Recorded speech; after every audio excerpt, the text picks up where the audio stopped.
بسم اللہ الرحمن الرحیم۔ جب ابلیس لعین نے آدم علیہ السلام کو سجدہ کرنے سے انکار کیا تو وہ مردود قرار دیا گیا اور اللہ کے دربار سے دھتکارا گیا۔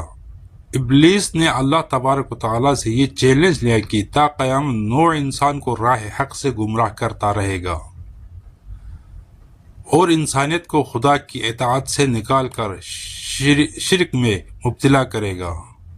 اللہ نے اولاد آدم کو گمراہی سے بچانے اور صراط المستقیم پر گامزن رہنے کے لیے پیغمبروں کو مبعوث فرمایا اور ہر دور میں نبیوں کو ہادی بنا کر بنی آدم پر احسان کیا۔ ان پیغمبروں کا سب سے بڑا دشمن شیطان تھا، جو اس بات سے خوفزدہ تھا کہ ان نبیوں کی تعلیمات کہیں انسانوں کو اس لا شریک معبود کے قریب نہ کر دے۔ جب رحمت للعالمین آخری نبی حضرت محمد مصطفیٰ صلی اللہ علیہ وآلہ وسلم اس دنیا میں تشریف لائے، وہ دن ابلیس کے لیے سب سے زیادہ گراں اور سخت تھی، کیونکہ آپ صلی اللہ علیہ وآلہ وسلم کی مبارک ذات کی برکت سے بنی نوع انسان کو ہدایت ملنے والی تھی، جو ابلیس کی سب سے بڑی ناکامی تھی۔ علامہ ابن کثیر البدایہ میں لکھتے ہیں کہ ابلیس 4 بار بلند آواز سے رویا۔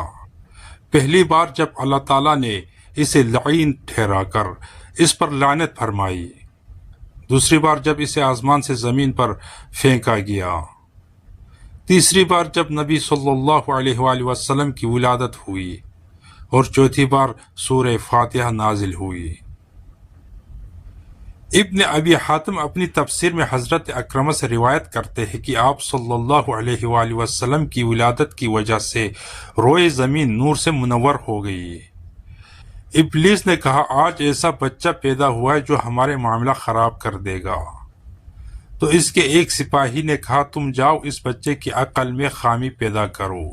چنانچہ ابلیس آیا، مگر جب نبی کریم صلی اللہ علیہ وآلہ وسلم کے قریب ہوا تو حضرت جبرائیل علیہ السلام نے اسے ایک لات مار دی اور وہ عدن میں جا گرا۔ اس طرح ایک روایت میں حضرت ابن عباس روایت کرتے ہیں کہ شیطانوں کو آسمانوں سے نہیں روکا جاتا تھا، وہ بلا روک ٹوک آتے جاتے تھے، لیکن جب حضرت عیسیٰ ابن مریم علیہ السلام کی ولادت ہوئی تو شیطانوں کو 3 آسمانوں میں آنے سے روک دیا گیا۔ لیکن جب رسول اللہ صلی اللہ علیہ وآلہ وسلم کی ولادت ہوئی تو شیاطین پر تمام آسمان بند کر دیے گئے، انہیں آگ کے شعلے مارے جاتے تھے۔ جس رات نبی صلی اللہ علیہ وآلہ وسلم کی ولادت ہوئی، اللہ تبارک و تعالیٰ کی طرف سے آسمانی دنیا میں خاص حفاظتی اقدامات تھے، اور ابلیس مردود کے لیے وہ رات ذلت بری رات ثابت ہوئی۔ جب آپ صلی اللہ علیہ وآلہ وسلم کی پیدائش کا وقت آیا تو شیطان کو 70 زنجیریں پہنائی گئی اور اسے بحر خضر میں سر کے بل لٹکا دیا گیا۔ تمام شیاطین اور سرکش مخلوقات بھی پابند زنجیر کر دی گئی۔ والسلام علیکم ورحمۃ اللہ وبرکاتہ۔